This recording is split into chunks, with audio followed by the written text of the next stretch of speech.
實地感受我們寧波東方大港的蓬勃活力和現代化的魅力。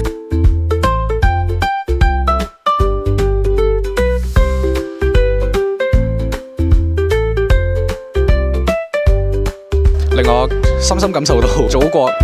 對於電車發展嘅重視啦，同埋佢哋技術嘅發展啦，都係十分之發達嘅。例如呢架車所用嘅底盤啦，係一個用鋁合金所製成嘅車架，係十分之安全而且輕量化啦，咁可以令到架車加速可以更快啦。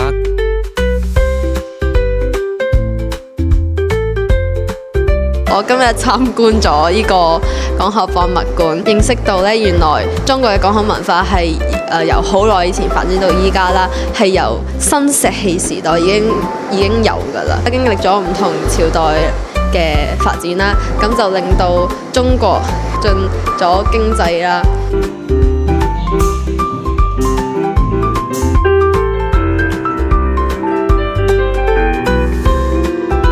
今日咧，我去可能鋼琴咧，就見到佢哋喺國際上面嘅唔同嘅成就啦。喺奧運上面大場合都有用到我哋中國整嘅鋼琴啦。咁另外就係咧，佢最近除咗傳統嘅鋼琴之外，佢都有研發新嘅鋼琴，例如話AI 嘅鋼琴啦，就諗方法去點樣令唔同嘅細路可以學得好啲。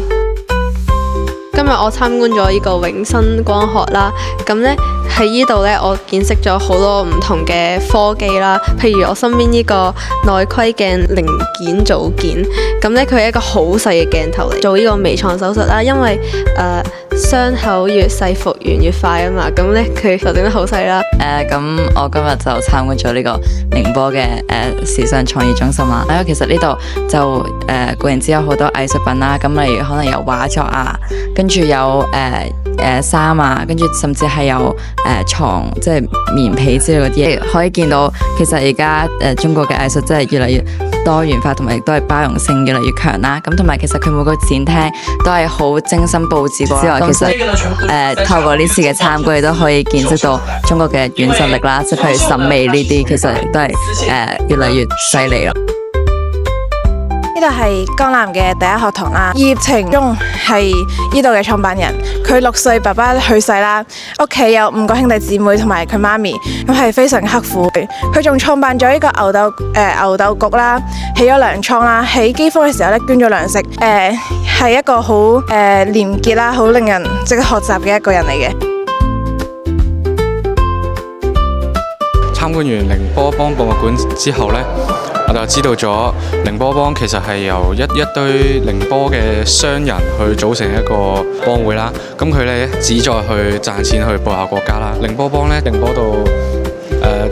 成立咗一個基金啦，就係為咗幫助國家年輕人如果佢哋想出去國外發展啊，咁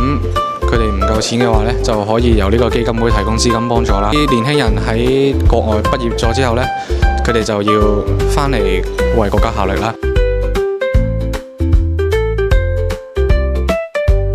今日我哋嚟咗呢個永旺村嘅非遺學堂，其實有好多嘢都係我之前未見過啦，即係例如去呢邊嘅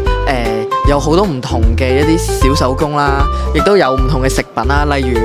關於寧波一啲地道零食，而且我哋仲整咗呢個嘅青團，跟住其實整青團咧都係好有講究。原來咧佢哋整青團咧係會用一個嗰啲艾草嘅葉嘅部分咧，要經過好多步驟，跟住再蒸啊焗啊咁樣先可以整呢個青團。喺呢個學堂入邊咧，就係特登整咗一個呢個咁嘅地方，係 for 嗰啲非遺嘅手工人咧，係去教授去傳承翻佢哋嘅嘢。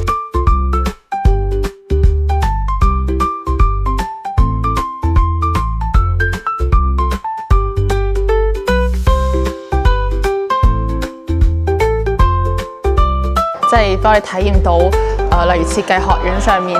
佢會俾我哋，佢平時課堂上會去教我哋點樣畫畫啦，即係例如佢會支持學生用唔同嘅媒介去畫，同埋物理嗰度佢係會展現一下平時物理課堂上面會整到嘅唔同裝置啊嗰啲嘢，咁都等我體驗到一下寧波大學上面佢對學生嘅即係嗰種好開放嘅創作啦。我哋今日嚟到咗阿凡中心，咁喺呢度呢，我就見到即係一個好大嘅環境啦，就拍咗好多嘅一啲帆船啊，或者遊艇咁樣啦。其次呢，我就見到呢度其實係好致力咁去推動青少年嘅發展呢個海上嘅項目嘅。我哋今日嚟到呢個嘅象山影視城。我印象最深刻嘅呢，就係一個叫和平精英嘅實景秀啦，展現咗好多嘅一啲嘅飛車特技之外啦，仲其實都有啲小劇場嘅。咁其實我見到嘅就係、其實喺呢個中國嘅特技背後啦，其實有好多特技人員嘅辛酸啦，同埋佢哋用命去拼搏先可以做到咁好嘅電影出嚟。咁呢批嘅中國特技人員其實都對中國嘅電影好有貢獻啦。咁我今日就去咗石浦漁村古城啦。咁佢一開始就係一個小漁村嚟嘅啫，但係之後經過國家嘅發展同埋開發啦，咁佢就變咗最早嘅嗰一批旅遊景點啦。咁喺裏面大部分嘅建築物啦，或者嗰啲鋪頭，其實都係由老村民嘅以前嘅居住所再發展同埋修復嘅。咁所以參觀咗呢個古城，我哋就可以即係見翻當時村民嘅生活形態啦。咁亦都了解漁網嘅用法啊，或者係即係見識到好多唔同嘅傳統佢哋嘅建築同埋佢哋嘅居住環境。今日就嚟到徐湖岩啦，咁你哋頭先坐車嗰陣就已經望到，而家正值係櫻花季啦，咁成個山野呢，真係遍地櫻花，有白色有粉紅色，就好靚。然後呢，行到上面呢，我哋行咗個透明嘅玻璃橋，就望到下面有啲岩石啦，然後下面係幾座山連埋一齊，就青山綠樹有櫻花咁樣好靚。然後行到後尾呢，就見到係話東第一瀑布，然後呢，佢就係由山頂爬到山下，然後流過去就飛流直下，就好壯觀啦！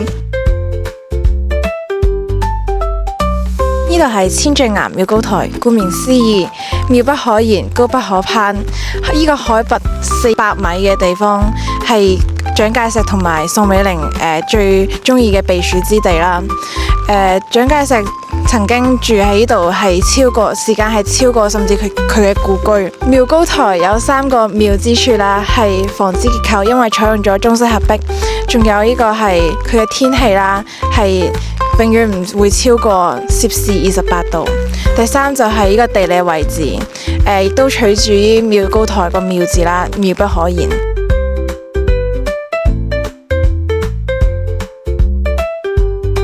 好，大家好，这次我们来到了蒋氏故居。经过这一次的旅行呢，它让我认识到了一些历史，关于蒋介石啦，一些的他的发家史啦，以及一些情感历史。虽然说蒋介石作为一个虽然退回了台湾，但是他是一个很厉害的人物。无论他在抗日史中的贡献也是无可否认的。大家好，今天我们来到了藤头村。关于这个村的话，这个村落从贫困村到全球500家最适合居住的城市是有道理的。他们坚守着绿水青山，就是金山银山的发展理念，不断的去进行转型发展，转型升级，村民之间的合作，进而发展出了如今的规模。我哋今日嚟到係寧波嘅城市展覽館啦。咁首先我哋就了解到寧波嘅城市發展，例如佢嘅水利工程同埋啲鐵路嘅製造工程啦。其次咧，我哋就了解到寧波有好多唔同嘅文化，例如商幫文化、藏書文化等。其次咧，佢就介紹咗寧波嘅好多唔同嘅文化上嘅保育啦，譬如佢嘅藏書閣同埋佢對文化上面唔同非遺嘅保育。南塘老街呢，就係舊寧波嘅嗰個南門三市啦，而且佢都係寧波8大嘅歷史街區嚟嘅。雖然佢啲建築已經有少少現代改造之後嘅痕跡啦，但係佢仍然都係有呢種明清江南嗰個民居嘅風格喺度嘅。